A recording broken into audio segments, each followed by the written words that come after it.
끝으로 공진단에 대해서 이야기하겠습니다. 잠깐 이에 앞서 한때 유행했던 침향안에 관해 이야기하면 시중에 판매되는 침향안은 공진단에 들어가는 천연사양을 대신해서 침향을 넣은 것을 기본으로 해서 다양한 약재를 추가해서 만듭니다. 의서에도 사양 대신 침향으로 대신해도 좋다고 기록되어 있습니다.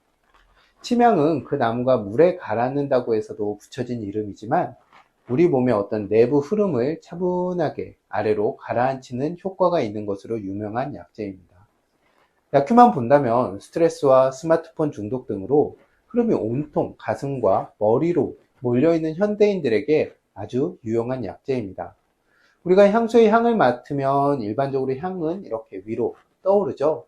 그런데 침향은 특이하게도 흐름을 아래로 끌어내리는 효능이 있습니다. 제가 체험해본 바라도 질 좋은 침향은 몸을 따뜻하게 덮이면서 순환을 활성화시켰다가 그 흐름을 아랫배 쪽으로 끌어주면서 몸과 마음을 상쾌하게 해주는 그런 효과를 냅니다. 그런데 문제는 질 좋은 침향은 천연사양만큼이나 때론 더 귀하고 비싸다는 겁니다. 침향 관련 제품을 복용하는 환자분들이 많아서 저도 기회가 될 때마다 유통되는 제품들을 복용해 봤지만 제가 경험하고 기대했던 그런 침향이 만들어내는 흐름의 변화는 느낄 수 없었습니다. 도리어 어떤 첨가된 물질들 때문에 두통이나 소화기가 불편함을 느낀 경우가 더 많았습니다. 물론 이건 제 개인적인 경험에 불과합니다. 하지만 저는 제가 그렇게 느끼고 경험한 것을 환자들에게 권할 수는 없어서 깊이 호흡하고 천천히 걷는 게 침향환보다 낫다라고 말씀드립니다. 이제 공진단에 관해 이야기하겠습니다. 이전부터도 유명했지만 요즘은 방송에서 다양한 방식으로 알려지면서 공진단은 정말 몸에 좋은 보약의 대명사처럼 여겨집니다. 저도 손수 제작해서 처방한 적도 많았고 필요한 사람에게는 좋은 효과를 내는 건 분명합니다. 하지만 저는 몸만 안 좋으면 공진단을 찾는 환자들에게 공진단이 모든 병에 다 좋으면 의소의 다른 처방들은 다 사라졌을 거라고 하면서 환자에게 맞는 약을 먼저 복용해서 회복하는 것을 권하는데요. 그 이유가 있습니다. 공진단이라는 이름을 붙이고 만들어진 약들은 다양하지만 본래 처방은 사양, 산수유, 녹용, 당귀, 꿀 이렇게 구성되어 있습니다. 저는 공진단을 반짝하는 약이라고 소개합니다. 살다 보면 우리가 뭔가 무리를 해서라도 해내야 되는 기간이 있죠. 뭐 요즘으로 치면 코리안 시리즈가 그런 기간이겠죠. 이럴 때는 있는 힘 없는 힘 다 끌어써서 결과를 만들어내야 됩니다. 공진단은 이런 단기 결전을 위한 약입니다. 에너지 회로를 빠르게 돌려서 즉각적으로 피로를 회복할 수 있도록 돕습니다. 공진단은 원나라의 명이었던 위영림이 당시 황제에게 올린 약으로 알려져 있는데요. 어느 날 위영림에게 황실에서 스카웃 제의가 들어옵니다. 그런데 당시는 자고 나면 황제가 바뀐다고 할 정도로 극도로 혼란한 시기였습니다. 되도록 유명한 의사 가문에서 당대의 명의로 남부럽지 않게 살던 위영림으로서는 황제의 주치의란 제안이 썩 매력적이지 않았을 겁니다. 도리어 위험해 보였겠죠. 그렇지만 황제의 명을 그냥 거부하는 것도 어려운 일이었을 겁니다. 저는 이런 상황에서 정중한 거절의 방법으로 올린 처방이 공진단이었다고 생각합니다. 어느 날 갑자기 역모가 일어나서 죽을지도 모르는 산허름판 같은 상황에서 당시의 황제도 상당히 많은 스트레스를 받았겠죠. 아마 공진단을 복용하면서 하루하루를 버텨냈을지도 모릅니다. 이처럼 어떤 서로의 요구, 니즈가 딱 맞아떨어지면서 공진단은 황제의 약이라는 명성을 얻게 됩니다. 그래서일까요? 예로부터 부와 권력을 가진 사람들은 공진단을 즐겨 먹었습니다.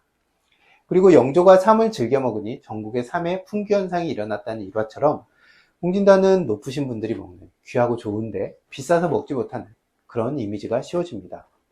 지금은 대중적 영향력이 큰 연예인들 또 방송에 의해 또 한번 유행이 주도되고 있죠. 하지만 앞서 말한 것처럼 공진단은 반짝하는 단기 결전의 약입니다. 컨디션이 좋아졌다고 약을 장복하면서 계속 오버페이스를 하면 언제고 대가를 치를 수밖에 없습니다. 마치 뿌리는 약한데 위로 가지와 잎만 무성한 그런 꽃만 피우는 나무가 되는 것처럼 또 저축 없이 마이너스 통장에서 돈을 끌어다 쓰는 것처럼 잘못하면 우리 몸의 건강의 근본이 되는 것들이 뿌리채 흔들릴 수 있음을 기억해야 합니다. 이와 관련해서 제가 경험한 재미있는 한 가지 일화를 소개하려고 합니다.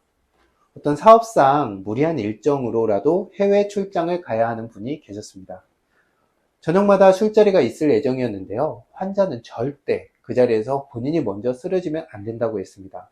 버텨내야만 하는 상황이어서 그때 제가 제작했던 공진단을 처방해 드렸습니다.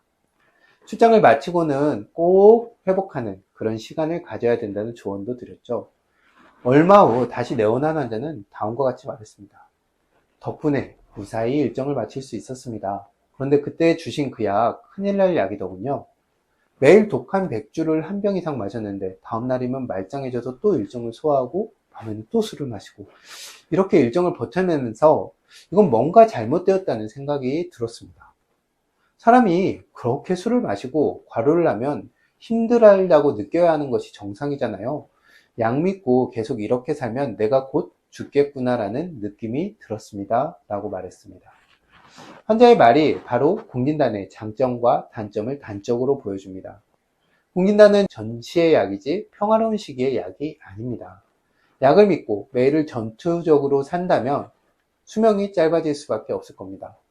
어쩔 수 없이 전쟁과 같은 날들을 버티면서 보냈다면 회복하는 긴 시간을 갖는 것이 타고난 명을 보존하고 건강하게 사는데 도움이 됩니다. 또한 공진단은 에너지 시스템의 어떤 회로를 급속 충전하는 효과를 내기 때문에 평소 몸 안의 흐름이 울체된 사람에게 쓰면 탈이 날 수 있습니다.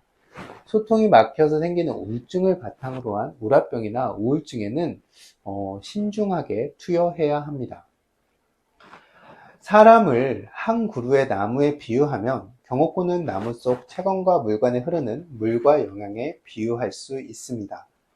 나무가 나이가 들면 마르는 것처럼 사람도 노화에 따라 진액이 마르고 이러면서 몸속의 생태계는 염증이 발생하기 쉬운 그런 상태에 빠지게 됩니다. 이럴 때는 나무에 물을 주듯 쓸 수 있는 약이 바로 경옥고입니다. 하지만 이 역시 제대로 된 식사와 운동 그리고 수면을 대신할 수는 없습니다. 일정 기간 도움을 받았다면 나중에는 약을 먹지 않는 것이 맞습니다. 한약이든 양약이든 약은 약을 복용하지 않는 상태를 목표로 해야 합니다. 공진단은 시들시들한 잎과 꽃에 주는 약이라고 할 수 있습니다. 약의 힘을 빌어 싱싱하게 보일지라도 계속 그런 식으로 나무를 가꾸면 결국 뿌리가 마르고 저장된 자원을 다 소진해서 나무는 위태로운 상황에 빠지게 됩니다. 진료하면서도 저도 공진단과 경옥고를 처방해 왔습니다. 그 과정에서 현대인의 만성화된 긴장과 피로 그리고 만성질환이나 어떤 노화에 따른 기능 저하로 인한 퇴행성 변화에는 어떤 근간의 힘을 키우는 약이 필요하다는 생각이 자주 들었습니다. 나무로 치면 어떤 뿌리와 중심이 되는 큰 줄기를 튼튼하게 하고 그 속의 흐름이 원활할 수 있도록 돕는 것이죠. 그럴 수 있다면 좋은 건강을 지금보다 훨씬 더 오래 유지하는 데 도움이 될 수 있다는 생각이 들었습니다. 그래서 저는 요즘은 이 부분에 가장 집중해서 환자의 건강을 돌보고 있습니다. 우리가 흔히 보약이라고 하는 한약의 종류는 정말 다양합니다. 그런 다양한 처방이 존재하는 이유는 사람마다 몸과 마음이 힘들어진 이유가 다 다르고 필요한 것들이 각자 모두 다르기 때문입니다. 요즘 유행하는 몸에 좋다는 한약들도 각기 장단점이 있고 필요한 상황이 모두 다릅니다.